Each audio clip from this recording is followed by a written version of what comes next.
Topic है मगर बहुत इम्पोर्टेंट है, बहुत इम्पोर्टेंट है। किसके लिए? For the purpose of numerical. इसके ऊपर एक नया क्वेश्चन आता है, मतलब चाहे खुद ही पूछ लेंगे। How to convert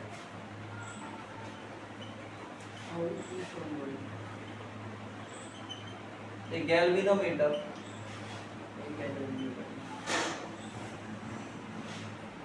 into ammeter. ये मालूम है तो एमीटर का मतलब क्या होता है?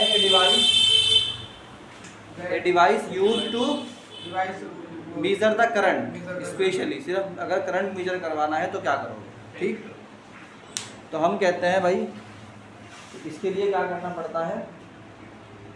एक रेजिस्टेंस लो, लो रेजिस्टेंस, क्या लो? लो रेजिस्टेंस लो, उसका नाम दे दो कि एस है। अब देखो तुम्हारे पास एक गैल्वेनोमीटर है, तुम्हारे पास क्या है भाई बच्चों? एक गैल्वेनोमीटर है, इसको जी बोल दो, गैल्वेनोमीटर है। इसका रेजिस्टेंस भी जी है। इसका रेजिस्टेंस कितना है भाई? जी है। इसके पैरेलल में एक शंट लगाया जाता है। शंट का मतलब होता है एक रेजिस्टेंस। लगा दिया? इसका रेजिस्टेंस कितना है भाई? रेजिस्टेंस ऑफ गैल्वेनोमीटर इज जी। इसका रेजिस्टेंस कितना है? एस। कितना रेजिस्टेंस है? एस। मान लीजिए कि पीछे से करंट आई आ रही है। कितनी करंट आ रही है? आई। और वो करंट चली जाती है उसमें से आई जी। इसमें गैल्वेनोमीटर में कितनी चली जाती है? आई जी। तो यहाँ कितनी रह गई? आई minus I ji. Ji sir. रह गई कि नहीं रह गई? एस में कितनी गई? आई माइनस आई जी। और जी में कितनी गई? आई जी।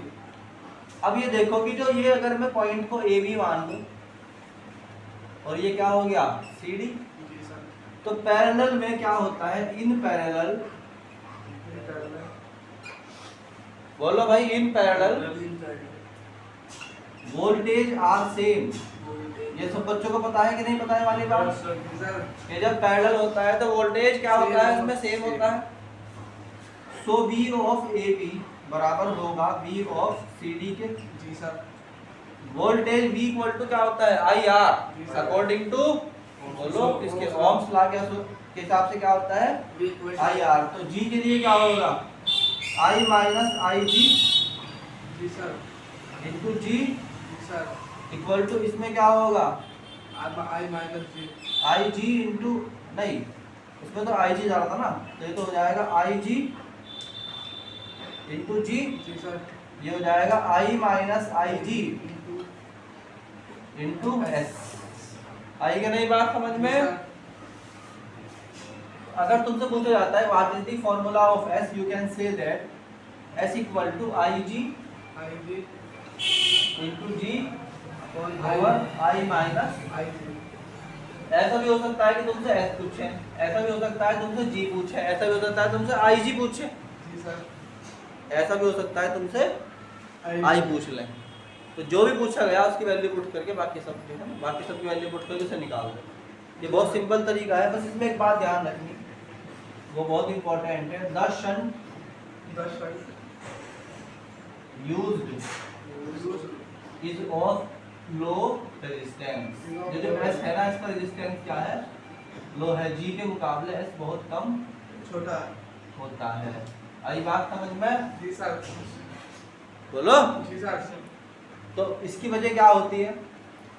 शंट अगर थोड़ा लोगे, शंट अगर थोड़ा लोगे तो जो रेजिस्टेंस कम है और वोल्टेज दोनों के क्या है? कांस्टेंट है। जब दोनों में वोल्टेज कांस्टेंट आ गए तो V इक्वल टू क्या होता है? I R. जिसका R छोटा उसका I ज़्यादा, इसमें R छोटा उसका I ज़्यादा। ठीक, चलो हो गया है पूरा।